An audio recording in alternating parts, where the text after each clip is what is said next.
Hello and welcome back to the extended Pentagon challenge. This is part 27 and we are still with Ulsan Hyundai. Before I get into any further transfers, I'll just let you know that we are actually also now the South Korea manager. Their manager was under a bit of pressure and I actually decided to exacerbate that by declaring my interest in the job, and lo and behold I basically got handed the job a little bit later. So I'm now the manager of the Republic of Korea, or South Korea as they're better known, and we'll be managing them. I think our first tournament is the EAFF East Asian Cup. Yeah, I mean, qualifiers seem to be Japan, us and China as past winners, but I'm not really sure who else has ever been in the competition. I don't really know, actually. It's a bit of a strange competition. North Korea, I guess, maybe a few others within it, but apart from that, don't know too much about that competition. Japan are the hosts and Japan are the holders. Actually, they've won it 3 times in a row now, so it'd be nice to win that often. Anyway, let's go back to the transfers. Last you saw, we just, I think, brought in or we're about in the process of bringing in Daniel Ginczek. He came in, he's done reasonably well so far. Alessandro Montati, he's not done so well. 2 assists, but no goals yet for the youngster. We then brought in the right back Kim Sung-soo. He's done reasonably well. Freed up our Swedish centre back. I can't remember his name actually.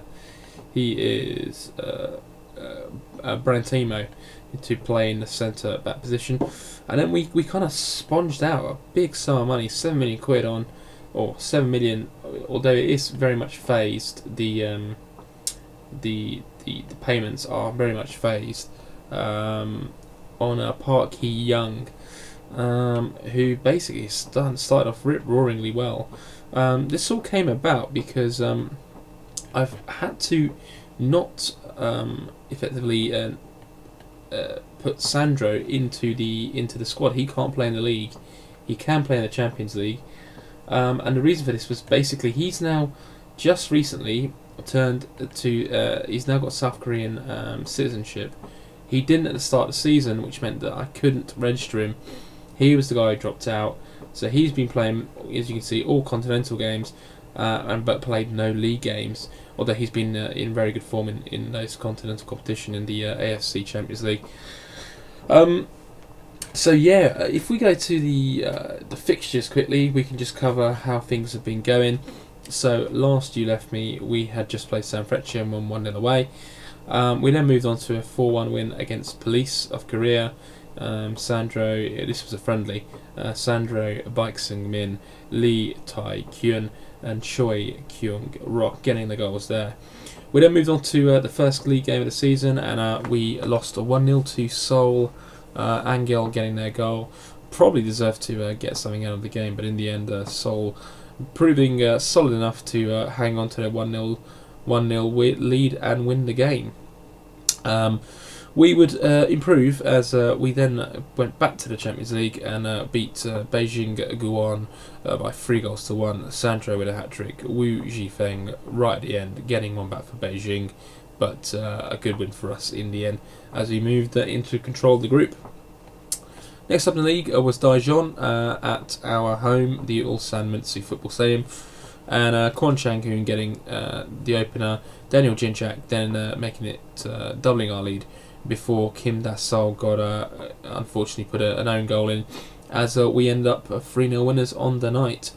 And we followed that up with a 4-0 win back into the AFC Champions League.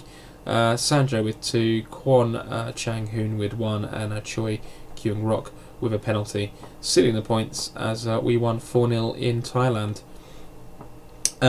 We then moved on to Gyeongnam away, and this was a topsy-turvy affair. We actually went 1-0 down through Jung Hoon Chan. Daniel Ginczek responded well, but Chan getting another one just before half time to put us 2-1 down at the half. After the half, Park Hee-young getting a goal to make things level, and Kwon Chang-hoon stepping up with the winner to give us all 3 points in the end, as we beat Gyeongnam. Then Sanfrecce Hiroshima at home, and it was ended up being a bit of a disappointing 1-1 draw.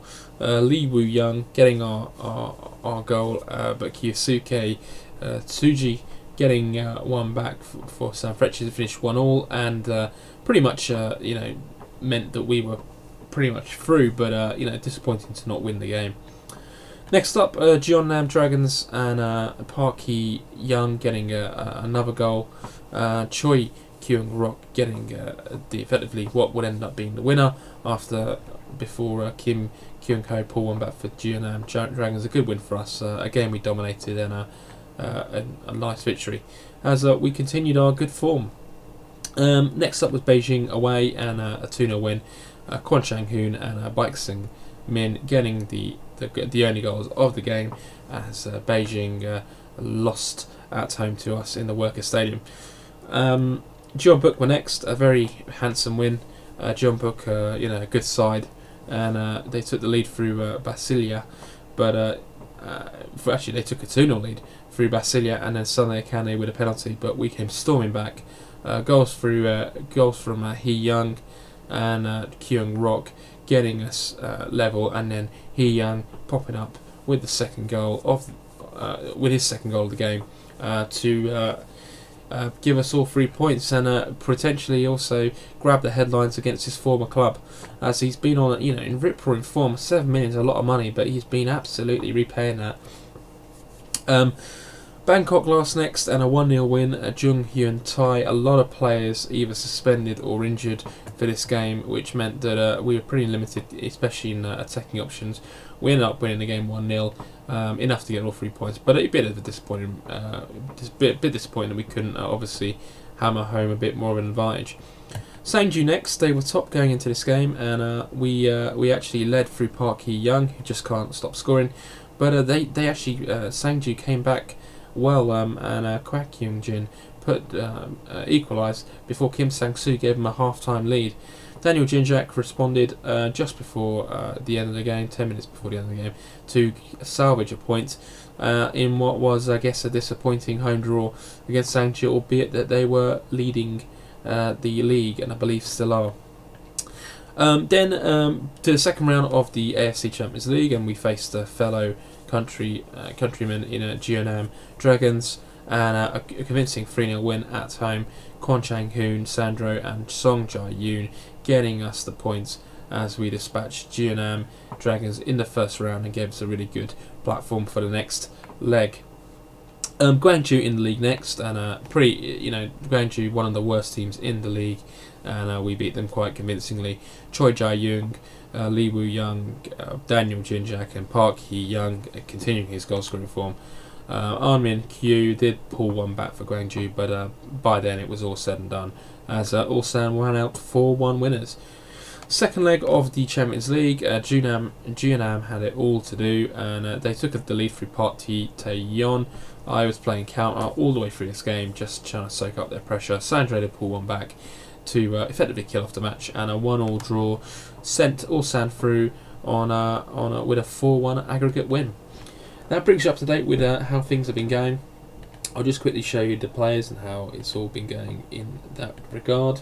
Ratings, as you can see, Sandro has been doing very well. You can argue that the standards in the Champions League is actually slightly lower than the rest, South Korean league. But yeah, he's been doing well, so I, really looking forward to the point where I can put him back into the team. The team's not complete. There's a few gaps still. I still need to do some transfer work to really improve things. Park Hee-young, he's been absolutely brilliant. 6 goals in 7, just brilliant. Our Swedish centre back Carl Brantemo has moved into the centre, and he's done again brilliantly. Choi Kyu-rock in the centre of midfield, again doing very well. And Hong Chul from left back doing well, as well as his Daniel Jinjak, 4 in 7, not a bad return so far, as he's certainly done a very good job. So yeah, have a look, and it's clearly plenty of players. I think I'm a little bit disappointed at the moment with Alessandro Montali. He's kind of costing us the position of Sandro, but yeah, he's not really performed. So your live game today is C1 FC in the Cup third round. They're a lower division side, not to be confused with the C1 Blue Wings, and we're expected to, I would imagine, beat them quite convincingly. So Sandro comes in, and let's move forward. We'll be playing the attacking strategy all throughout this game, I imagine, or until such a point as we might be leading. Let's not show them too much disrespect. They've obviously got this far. They've had to obviously play a few games to get this far. This is our first berth in the cup, and not really sure what to expect. So we're on counter at the moment. So I'm going to switch to standard, and let's get this game started. Although I've got to always remember that I've got to change this to key and put this all the way back.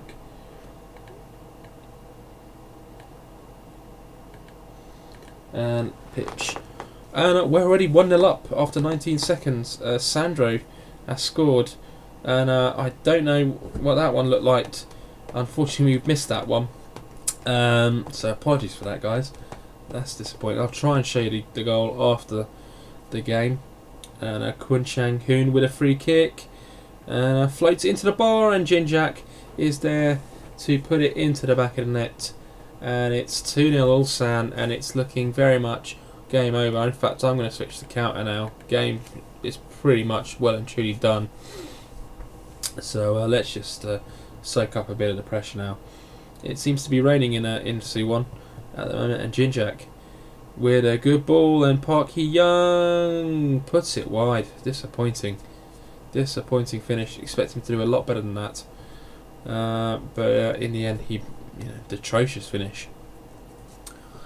So you can see we're very dominant here. Jinjak to Park Hee-young. Park Hee-young to Baek Seung-min. Baek Seung-min just puts Fred's Jinjak through. Jinjak puts it over. His finishing today's been a bit appalling, really. He should have put that in the back of the net. There's no doubt about that. And still 2-0 to Ulsan. Probably should be 4. As we move towards half time, and it is 2-0 at half time. I need to G them up. If we get a third, that will surely kill off this game, and I'm quite wanting to do that. Let's just get this game done so I can start substituting a few guys out. And Park Hee-young with the free kick, and it hits the bar. And a good effort there. This Park Hee-young guy, he's just everywhere it seems at the moment. Can do no wrong. Although this game he did miss a bit of a sitter, but he's getting in the right areas, and that's important, really. And a corner for Suwon, and he's hit the upright apparently. I don't know what this angle is so stupid. You can't even see what's going on. God, fix that. Ko Jae-yoon again, and this time to the back post, but that's not going to find anyone. Seoul were losing, but they're now 3-1 up against non-league opposition. And Moon Jong-jin kicking the ball out for Suwon as they trail 2-0 here. And Im Young-suk to Ryang Chan-koo. Long ball over to Park Jae-yip. Park Jae-yup on the ball, Lee Yong-chan. And Park Jae-yip's going to pick that back up. Ko Jae-yoon goes down, but no foul given, and Jinjak can break here. Jinjak to Sandro. Sandro knocks it outside. Hong Chil will get there, and it's back to Kwon Chung-hyun. And Jinjak, Sandro, great ball. Park Hee-young. What a fantastic goal. Kind of a scissor kick. De Canio style, almost, as he knocked it into the net. And this guy can do no wrong at the moment, as we look to make some changes. And I'm going to bring on Lee Wong-yuk, and let's bring on Jun for Brantimo, and let's sit on this lead as we lead the game by 3-0 in the third round of the cup, as we look to progress here pretty easily. And indeed there is a minute of added time, and we're quickly approaching that. and just chill. Tahoon, Sandro bad pass into Jinjak, but really not a lot of time left now. In fact, we're on it, and it's all over. Ulsan win. Suwon FC will lose, and yeah, reasonably good performance from the boys. I mean, against someone like this team, we should be beating them, and we should be beating them quite easily. So, in the end, it was an easy win, and I guess I'll take that all day long as we advance. So, confident performance, and yeah. So, guys, that was episode 27. I'll catch you in episode 28, where we'll be probably catching you and the first part of the new stage, or potentially a quarterfinal, AFC quarterfinal. I might show you if that's more appropriate. Anyway, hope you enjoyed that, and I'll see you in the next episode.